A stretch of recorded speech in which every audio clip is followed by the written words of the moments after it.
Hello everyone. Today we are going to read the story The Selfish Crocodile. It's written by Faustin Charles and Michael Terry. Now before we get started, what do you think happens in the story? There is this big crocodile who's sitting by the side of the river and he looks happy. But what about the other animals? No animal is close to this crocodile. And this is a story about a crocodile who was selfish. You know what it is to be selfish? A selfish person is somebody who only thinks about himself. He doesn't bother about the other people.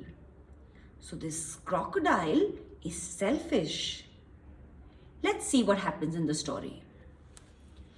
Deep in the forest, in the river, lived a large crocodile.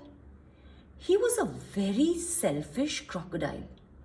He didn't want any other creatures to drink or bathe in the river. He thought it was his river. Every day, he shouted to the creatures of the forest, "Stay away from my river. It's my river. If you come in my river, I'll eat you all." So look at this crocodile. His mouth is wide open and he's scaring all the other animals. He doesn't want anyone to come close to the river. He wants the river all for himself. You think that's a nice thing to do? You think it's nice to be selfish? Let's see what happens. So there were no fish, no tadpoles, no frogs, no crabs, no crayfish in the river. All were afraid of the selfish crocodile. The forest creatures kept away from the river as well. Whenever they were thirsty, they went for miles to drink in other rivers and streams. So look, this crocodile is being so mean and there are no fish and no frogs and no water animals in the river. And you know, even the animals of the forest, the giraffe, the elephant, the hippopotamus, the zebra, all of these animals can't drink water from the river because the selfish crocodile doesn't let them. And look how all the animals are looking. They're so sad. Why do you think they're sad?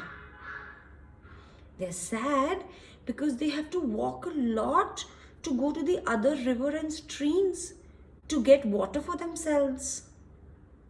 That's not a nice thing for the crocodile to do. Every day, the crocodile lay on his great big back in the sun, picking his big sharp teeth with a stick. So look, this crocodile is just relaxing in the sun. And with a stick, he's picking his teeth. And there is no animal close by. No one can come to the river. But early one morning, the forest was awakened by a loud groaning sound. Something was in terrible pain. The creatures thought that it was an animal caught by the crocodile. Groan! That's the sound that's coming. But as the sun came out brightly, they saw that it was the crocodile who was in pain. He was lying on his big back, holding his swollen jaw, and he was crying real tears. Groan! So look, one day in the morning, the animals heard a groan, and they didn't know what was happening. But when the sun came out, they realized that the crocodile was in pain. He was holding his jaw and he was crying. He had big tears coming out of his eyes. So look, even though the crocodile was a big scary animal who scared all the other animals, he still was crying when he was in pain. It's okay for everyone to cry once in a while. The creatures drew closer, but not too close. Some of the creatures felt sorry for the crocodile. "What's the matter with him?" asked a deer. "I don't know," said a squirrel. Maybe he's going to die, chirped a bird. If that happens, it'll be safe to go in the river, grunted a wild pig. So, the crocodile is in so much pain. All the animals have come to look, but they are very scared to get close to him. And they're thinking, what's wrong with him? Why is he groaning like that? The animals thought about this. They hung from branches, they hung from vines, they buzzed in the air, and they shook their heads as they watched the great big crocodile in pain. No animal tried to help.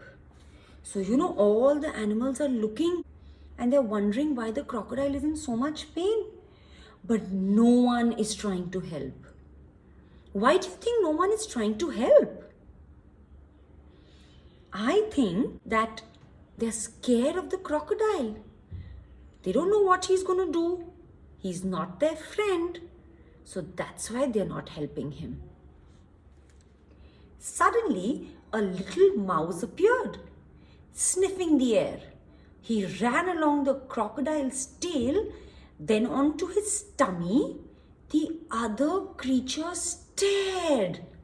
So look, there is a small mouse who's running across the tummy of the crocodile.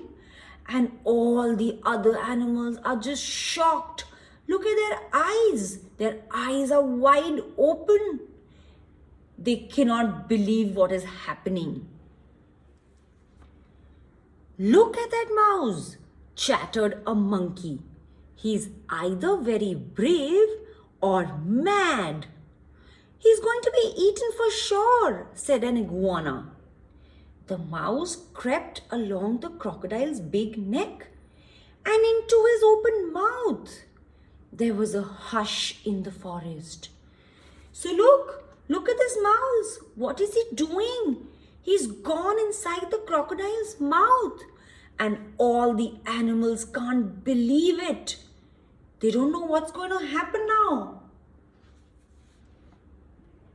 The mouse got hold of something and pulled and pulled and pulled. Then he put it on his shoulder and walked out of the crocodile's mouth. There was a loud cheer from the astonished creatures. The crocodile sat up and said, I don't feel any more pain. It's all gone. Then he saw the mouse walking down his tummy, carrying an enormous crocodile tooth on his shoulder. So the mouse has managed to come out of the crocodile's mouth and he's walking across his tummy with a big crocodile tooth on his shoulder. And the crocodile's pain is all gone. And the animals are all shocked because they didn't think that the mouse is going to come out of the crocodile's mouth alive. Your bad tooth was giving you the toothache, answered the mouse, turning around to face the now smiling crocodile. Do you want it back? Oh, no, get rid of it. And when you've done that, come back. I have a present for you. The mouse went and buried the bad tooth under a tree, and when he returned, the crocodile had a nice juicy nut waiting for him. So, the crocodile now knows that it was his tooth which was paining. And he's told the mouse to take it away and bury it somewhere. And because the mouse helped him, the crocodile has decided to be kind to him. He said that I have a present for you. And he's given him a nut. As the crocodile watched the mouse eating the nut, he said to him, You are very clever, getting rid of my toothache. And kind too. I'm so grateful. But what shall I do if my toothache comes back? Don't worry. I'll help you take care of your teeth, answered the mouse, nibbling. Soon the crocodile and the mouse were best of friends. So, the crocodile was worried that what if my toothache comes back? And the mouse told him, don't worry about it. I'll help you with that. And the mouse and the crocodile are now friends. And one day, The crocodile sent all the animals an invitation. Please come to drink and bathe in the river. I won't hurt you. The river belongs to us all, he said. The creatures weren't afraid to drink and bathe in the river anymore. Although the crocodile was sometimes snappy, they grew to love him. And soon the river was full of fish and tadpole and crabs and crayfish. So the crocodile then invited all the animals to come and drink from the river. And he was sometimes snappy. You know what is snappy? Someone who gets angry suddenly. So he would sometimes still do that. But the animals still loved him. And now in the river, there were so many water animals. The fish, the tadpole, the crabs, all came back to the river. And that's the end of the story. How did you like the story? Do you think it's nice to be selfish or kind? When the crocodile was selfish, all the animals were scared of him. And they didn't even help him when he needed it. But when he was kind, then they were all friends. And they were having so much fun. So it's so nice to be kind to everyone. And it's not nice to be selfish. If you like this story, do subscribe to my channel so that you get all the new stories that come. I'll see you later. Bye.